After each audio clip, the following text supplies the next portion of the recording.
오늘은 홍준표 한국당 의원들 국회의원직 총사퇴하라. 이 홍준표의 이 발언에 대해서 한번 해석을 한번 해보겠습니다. 제 나름대로 해석을 한번 해보겠습니다. 왜 홍준표가 갑자기 이런 말을 했을까? 제 나름대로 해석을 한번 해보겠습니다. 박근혜부터 거슬러 올라가야 되는데, 사실 김영삼 때의 IMF로 인해서 원래 그때 신한국당이죠. 이 신한국당이 사라졌어야 됩니다. 원래라면 여사 속으로 좀 더 앞으로 지면은 노태우로, 아니 전두환 그 87년 6월 항쟁 이후로 그 전두환 때 이미 사라졌어야 마땅한데, 그 노태우로 이어지고 김영삼으로 이어지고 신한국당으로 이어져서 결국엔 나라를 말아먹었죠. IMF라고. 그러면서 그때 당시에 이제 신한국당이 이 돌파하기 위해 은거 중인 박근혜를 정치계로 데뷔를 시킵니다. 그리고 당명을 한나라당으로 바꾸죠. 그러다가 당이 안정되니까 박근혜를 버립니다. 왜냐, 박근혜는 다들 알다시피 바보인 건 다 알죠. 그때부터 바보니까요. 버리죠. 박근혜가 똑똑했으면 버림받진 않죠. 근데 박근혜가 바보니까 버림받습니다. 그리고 독자적으로 미래당을 세우는데 바로 망합니다. 한마디로 박근혜라는 인물이 중요한 게 아니라는 겁니다. 이 자유당의 본류, 이승만, 박정희, 전두환 때에 내려오는 그 어마어마한 그 세력을 좋아하는 거지 인물을 좋아하는 건 절대 아닙니다. 그게 하나의 이유죠. 박근혜가 미래당을 세워주면 망했다는 거. 반대로 김대중은 당시에 그 국민의 당이라고 나를 그 하나의 당을 세워줘. 근데 민주당이 있었는데도 민주당이 망하고 오히려 김대중의 국민의당이 막 그 흥행하죠. 그렇듯이 이 진보라든지 상식적인 사람들은 사람을 보고 움직이지 당을 보고 움직이지 않습니다. 오직 당을 보고 움직이는 거는 공산당밖에 없습니다. 공산당. 중국 같은 경우는 당을 보고 움직이죠. 사람보다. 북한도 마찬가지고. 바로 지금 이 자유당을 지지하는 세력들이 그렇습니다.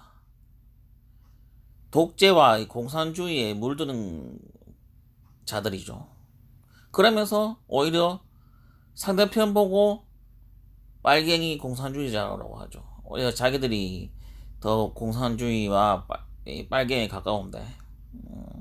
어쨌든 그리고 이해창이가 차떼기 사건으로 한나라당에 다시 위기가 오죠. 그때 박근혜가 다시 등장하죠. 천막 단사를 하면서 당을 구출하죠. 그때. 그러다가 비주류인 이명박이가 대통령이 되고 나서 은인자중하죠. 그때 이제 당시에 한 50명 정도의 친박 부대라서 뭐 한나라당 안에 야당이다 하면서 이제 박근혜가 이제 그냥 당을 그때처럼 미래당의 실패를 딛고 나가지 않고 그 당 내에서 야당 투쟁을 하죠. 근데 명박이가 개판을 쳤습니다. 그리고 나서 비대위로 새누리당으로 개명을 하죠. 나라 이름은 이제 두 번 바꿨습니다. 박근혜가. 한마디로 박근혜가 대통령이 됐었던 건 바로 IMF 이후로 없어져야 할 당을 계속 존재시킴으로 인해서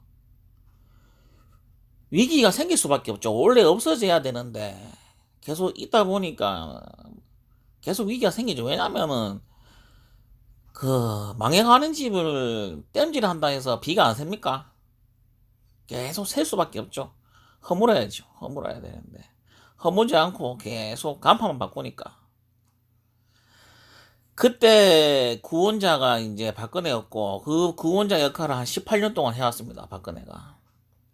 보수의 빛과 소금이었죠. 그리고 영웅이었죠. 박근혜는. 망해가던 집을 계속 살렸으니까. 홍준표는 바로 이걸 하고 싶은 겁니다. 이걸. 그래서 말끝마다 당이 4%였고 5%였고 문 닫기 직전이었는데 자기가 자유한국당 이름으로 당명을 바꿔서 대선에서 24%라도 얻었다. 내 아니었으면 24% 후보도 못 냈는데 24% 얻었다. 이겁니다. 저는 좀 다르게 생각합니다. 제 이야기는 많이 했는데 안철수 효과라고 봅니다. 안철수 효과와 홍준표 효과로 인해서 24%밖에 못 받았다고 봅니다. 만약에 안철수가 안 나오고 홍준표 아니 누가 나와도 최소 44%는 나옵니다. 이 자유한국당 자유당 간판을 걸면 최소 그 정도는 나오게 되겠습니다. 원래 반반씩 갈라먹은 거죠, 한마디로. 만약에 유승민이 간판을 달고 나왔다면은 어쩌면 모릅니다. 그럴 수도 있었죠. 저는 그렇게 생각합니다.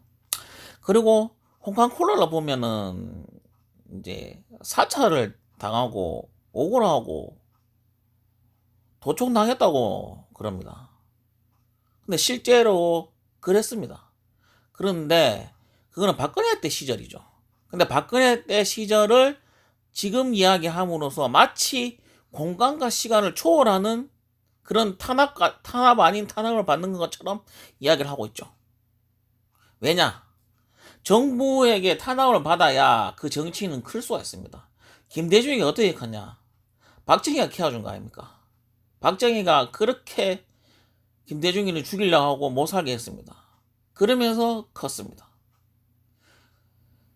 탄압을 받아야지 정치인은 클 수가 있기 때문이죠. 그것도 강한 권력자한테. 홍준표는 그걸 알고 있는 겁니다.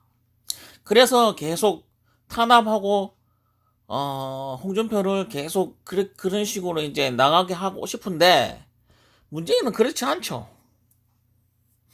그래서 박근혜 시절에 이제 탄압받은 걸 마치 지금 탄압받는 것처럼 하는 거 착각을 불러일으키는 언어를 계속 구사하죠. 홍준표는.